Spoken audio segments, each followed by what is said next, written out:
Selama tahun 2022, DPR RI telah banyak menyelenggarakan tugas pengawasan.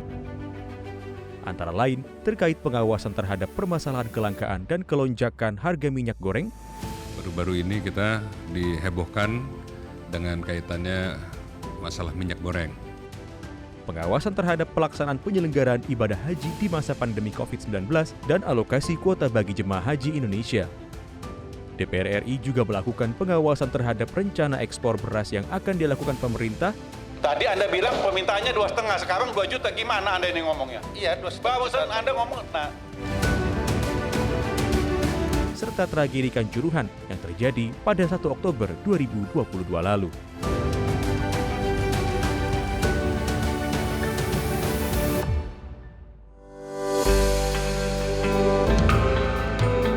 DPR RI sebagai lembaga perwakilan rakyat memiliki tugas dan wewenang untuk melakukan fungsi pengawasan. Fungsi pengawasan DPR RI dilakukan terhadap pelaksanaan undang-undang, penggunaan APBN, dan kebijakan pemerintah yang diatur berdasarkan pasal 69 ayat 1 huruf C Undang-Undang MPR, DPR, DPD, dan DPRD, serta berdasarkan pasal 174 Peraturan DPR Nomor 1 Tahun 2020 tentang Tata Tertib. Pelaksanaan fungsi pengawasan DPR RI dilakukan dalam berbagai kegiatan, seperti rapat kerja, rapat dengar pendapat umum, audiensi, kunjungan kerja ke daerah ataupun luar negeri, baik dalam rangka reses maupun spesifik. Fungsi pengawasan juga dilakukan tim pengawas atau pemantau, panitia khusus pengawasan, panitia kerja pengawasan. Dalam pidato rapat paripurna pembukaan masa persidangan 3 tahun sidang 2021-2022, Selasa 11 Januari 2022, Ketua DPR RI Dr. Honoris Causa Puan Maharani menjelaskan fungsi pengawasan DPR RI akan diarahkan pada berbagai permasalahan dalam urusan pelayanan umum, kesejahteraan rakyat, program prioritas kementerian atau lembaga, serta tindak lanjut penyelesaian dari berbagai aspirasi rakyat. Sedangkan fungsi pengawasan DPR RI akan diarahkan pada berbagai permasalahan dalam urusan pelayanan umum, kesejahteraan rakyat, program prioritas kementerian lembaga, serta tindak lanjut penyelesaian dari berbagai aspirasi masyarakat. Fungsi pengawasan DPR RI akan efektif jika ditindaklanjuti pemerintah atau lembaga terkait terhadap rekomendasi ataupun keputusan rapat kerja secara terukur, tepat sasaran, tepat waktu, dan tepat manfaat. Berbagai isu permasalahan dan pelaksanaan undang-undang di berbagai bidang menjadi perhatian DPR RI melalui fungsi pengawasan. Antara lain, program booster vaksin COVID-19, pengawasan protokol kesehatan dalam menghadapi berkembangnya COVID-19 varian Omikron. Selain itu, DPR RI juga melakukan pengawasan terhadap penyusunan tahapan, program, dan jadwal penyelenggaraan pemilu tahun 2024, kenaikan harga bahan pokok pada akhir tahun 2021, penerapan 100% pembelajaran tatap muka, dan kesiapan pemerintah dalam pelaksanaan umroh tahun 2022. Komisi 1 DPR RI bersama Menteri Komunikasi Informatika dan Dirut LPP TVRI membahas pelaksanaan digitalisasi penyiaran atau analog switch off dalam rapat kerja dan RDP Komisi 1 DPR RI Selasa 18 Januari 2022. Melaksanakan pengawasannya, Komisi 1 itu membentuk panja-panja. Panja-panjanya itu ada pengawasan itu ada 8 yang sudah selesai dan sekarang yang sedang dilanjutkan ada sekitar 4 panja, yaitu ada panja kebocoran data yang baru-baru ini, ada panja alutsista TNI, panja kesejahteraan prajurit TNI, dan juga panja keamanan laut yang masih berjalan.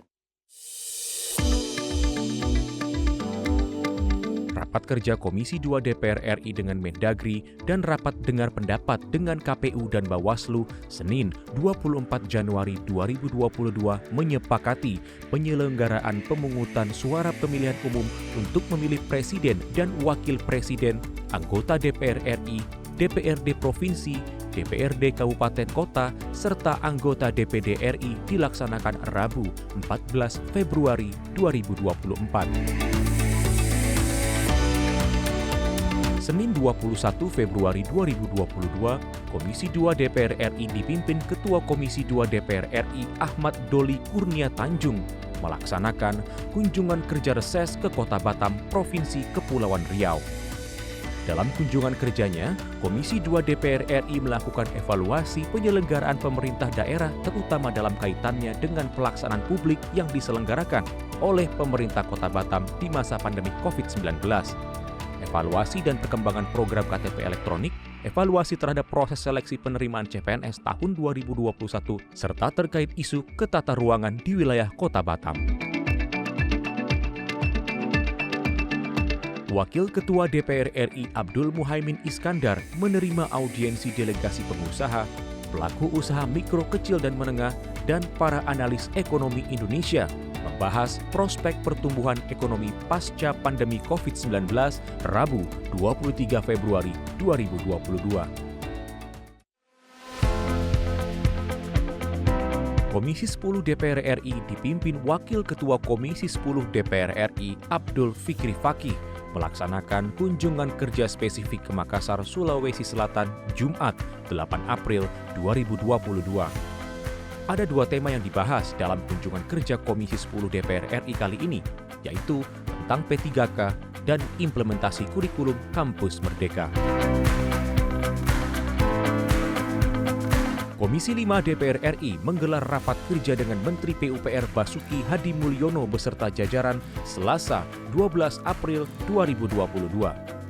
Komisi 5 DPR RI berharap Kementerian Pekerjaan Umum dan Perumahan Rakyat segera membentuk skema yang dituangkan dalam peraturan pemerintah sebagai pelaksanaan Undang-Undang Nomor 2 Tahun 2002 tentang Jalan, khususnya berkaitan pasal yang mengatur tentang kewenangan pemerintah pusat mengambil alih penanganan jalan manakala daerah tidak mampu melaksanakan penanganan jalan. Rapat kerja Komisi 7 DPR RI dengan Menteri Energi dan Sumber Daya Mineral yang dipimpin oleh Ketua Komisi 7 DPR RI Sugeng Suparwoto Rabu 13 April 2022 menghasilkan 10 butir kesimpulan. Antara lain, Komisi 7 DPR RI mendesak Menteri ESDM untuk memastikan realisasi DIPA tahun anggaran 2022 triwulan selanjutnya. Selain itu, Komisi 7 DPR RI mendorong Menteri SDM untuk dapat proaktif dalam memberikan penjelasan kepada masyarakat terkait dinamika kenaikan harga minyak di pasaran global dan dampaknya terhadap harga BBM di dalam negeri. Senin 18 April 2022, Wakil Ketua Komisi 5 DPR RI Andi Iwan Darmawan Aras memimpin kunjungan kerja reses Komisi 5 DPR RI ke Padang, Provinsi Sumatera Barat guna melihat langsung penanganan pasca bencana yang terjadi di beberapa kabupaten di Sumatera Barat.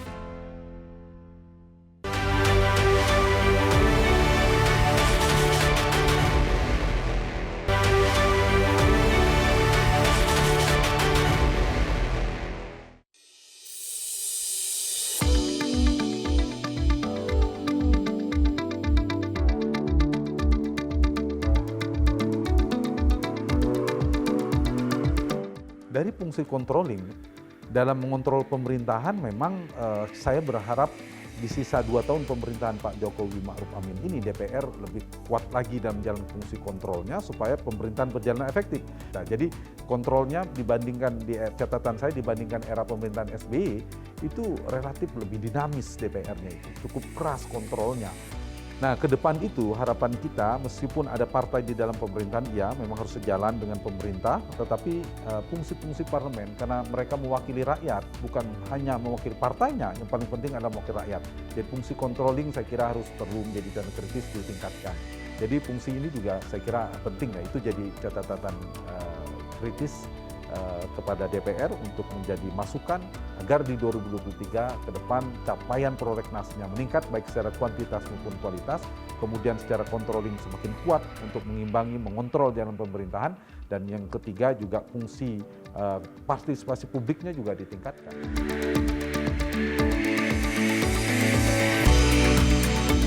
Senin 6 Juni 2022, Komisi 8 DPR RI menggelar rapat kerja dengan Menteri Sosial Republik Indonesia dengan agenda pembahasan pembicaraan pendahuluan RAPBN tahun anggaran 2023, pelaksanaan anggaran tahun anggaran 2021, serta evaluasi kinerja pelaksanaan tahun anggaran 2022.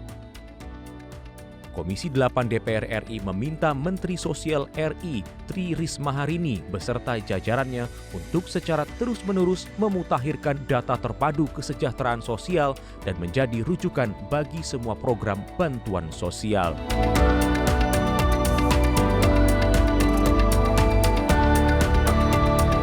Rabu 6 Juli 2022, Panja Penyelesaian Penggunaan dan Pelepasan Kawasan Hutan Komisi 4 DPR RI menggelar rapat dengar pendapat dengan Sekjen KLHK, Dirjen Planologi Kehutanan dan Tata Lingkungan, dan Dirjen Gakum KLHK.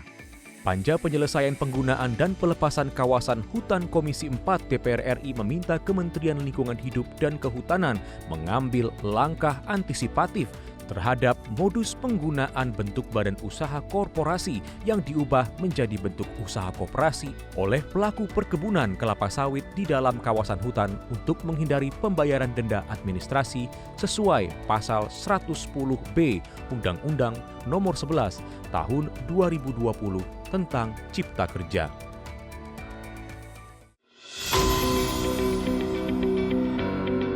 Senin 11 Juli 2022, Komisi 7 DPR RI melakukan kunjungan kerja ke Nusa Tenggara Barat guna melihat dari dekat kegiatan pertambangan yang dilakukan PT Aman Mineral Nusa Tenggara sekaligus kontribusinya bagi NTB.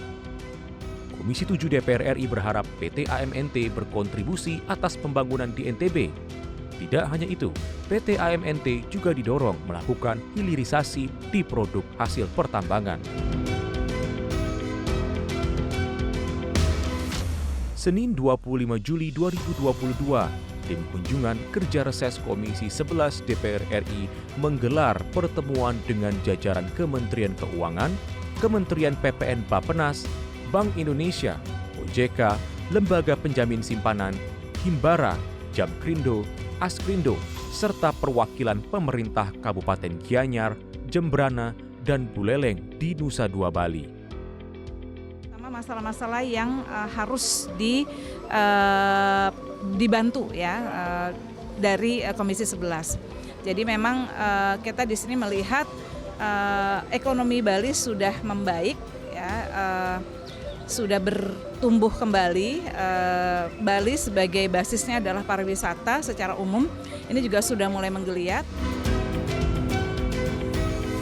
Jumat 12 Agustus 2022, Wakil Ketua DPR RI Rahmat Gobel menggelar pertemuan dengan Gubernur Kalimantan Barat Sutarbiji beserta jajaran pemerintah Provinsi Kalimantan Barat di Pendopo Gubernur Kalbar, Pontianak.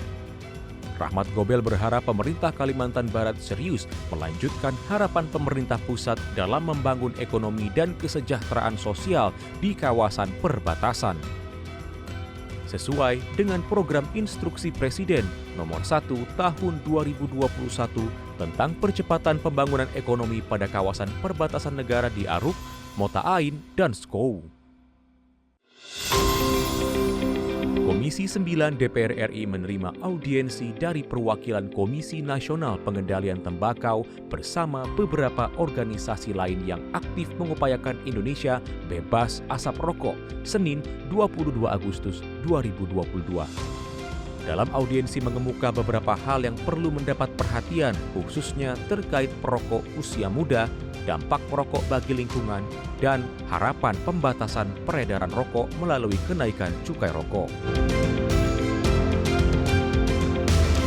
Komisi 3 DPR RI menggelar rapat kerja dan RDP dengan Kapolri Jenderal Polisi Listio Sigit Prabowo, Wakapolri Komjen Pol Gatot Edi Pramono, Kepala Badan Reserse Kriminal Polri Komjen Pol Agus Andrianto, Inspektur Pengawasan Umum Polri Komjen Pol Agung Budi Marioto, Kadif Humas Polri Irjen Pol Dedi Prastyo, serta segenap jajaran Polri pada Rabu 24 Agustus 2022.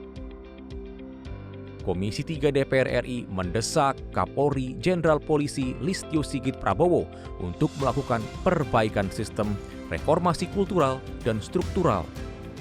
Reformasi kultural dan struktural di tubuh Polri secara terencana, terukur, objektif, prosedural, dan akuntabel. DPR RI selalu ada di depan untuk masyarakat Indonesia. Dan kemarin juga seperti ketika kita menghadapi masyarakat yang sedang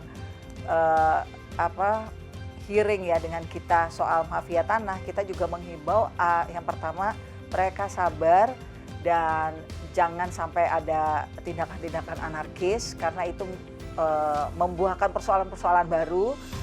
Percaya kepada lembaga-lembaga yang memang sudah diamanahkan untuk membereskan persoalan-persoalan mereka.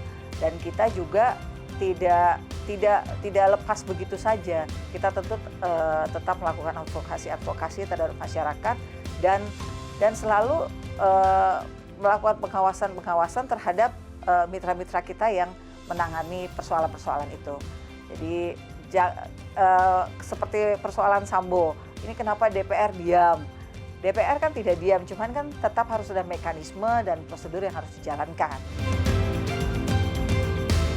Rabu 28 September 2022, Komisi 11 DPR RI menggelar RDP dengan Dirut Bank Mandiri. Komisi 11 DPR RI mendesak PT Bank Mandiri Persero terbuka, memitigasi berbagai risiko di tengah perlambatan ekonomi global. Salah satunya risiko likuiditas falas atau USD, mengingat saat ini sedang ada kenaikan suku bunga Fed Fund Rate alias suku bunga Amerika Serikat.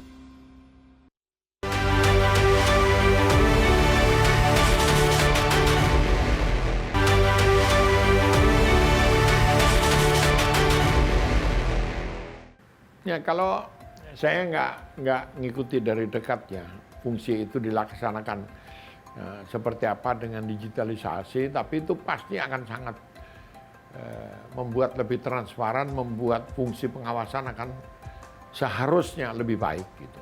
Nah, seharusnya lebih baik dan pasti lebih baik.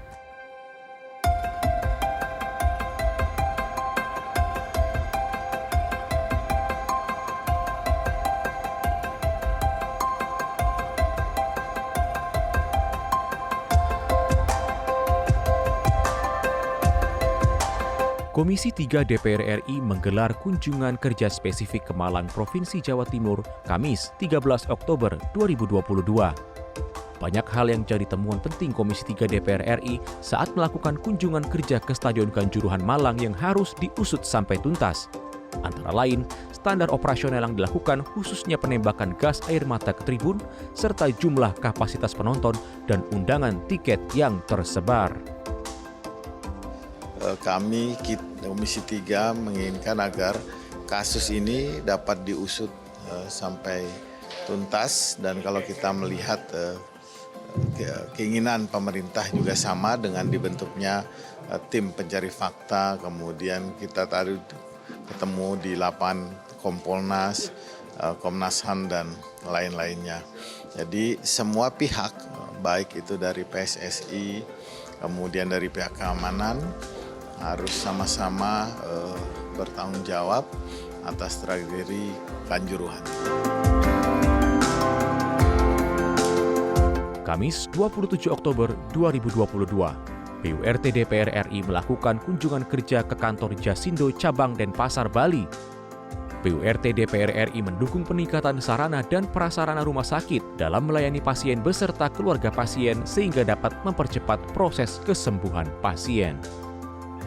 Rumah sakit adalah rumah sakit daerah ya, kepemilikannya, dan tidak hanya melayani VIP tetapi juga kepada masyarakat yang menggunakan BPJS dan non BPJS. Jadi di sini sangat baik, sangat bagus karena rumah sakitnya tidak hanya komersil atau profit oriented tetapi juga memberikan sosial yang tinggi. Komisi 9 DPR RI menggelar rapat kerja dengan Menteri Ketenagakerjaan, pengurus Asosiasi Pengusaha Indonesia, dan pengurus Kamar Dagang dan Industri Indonesia pada Selasa 8 November 2022. Komisi 9 DPR RI mendesak Kementerian Ketenagakerjaan untuk meningkatkan koordinasi dengan kementerian lembaga terkait dalam rangka mengambil langkah-langkah kebijakan dan kepastian keberlangsungan perusahaan dan perlindungan kepada pekerja, serta mengoptimalkan pelaksanaan Peraturan Presiden Nomor 68 Tahun 2022 tentang revitalisasi pendidikan vokasi dan pelatihan vokasi melalui terobosan-terobosan guna meningkatkan kompetensi dan kualitas sumber daya manusia dalam menghadapi ancaman resesi ekonomi global.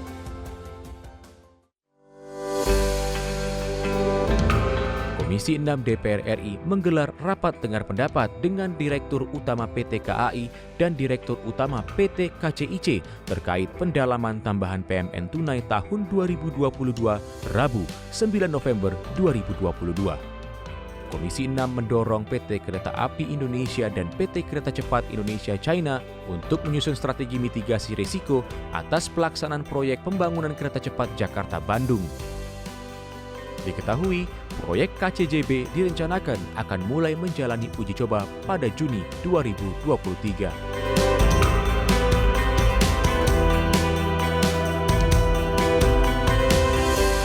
Senin 14 November 2022, Badan Akuntabilitas Keuangan Negara DPR RI mengadakan pertemuan dengan pemerintah Provinsi Aceh dan Direktorat Jenderal Bea dan Cukai Banda Aceh dalam rangka kunjungan kerja dengan pembahasan potensi penerimaan cukai di Serambi Mekah.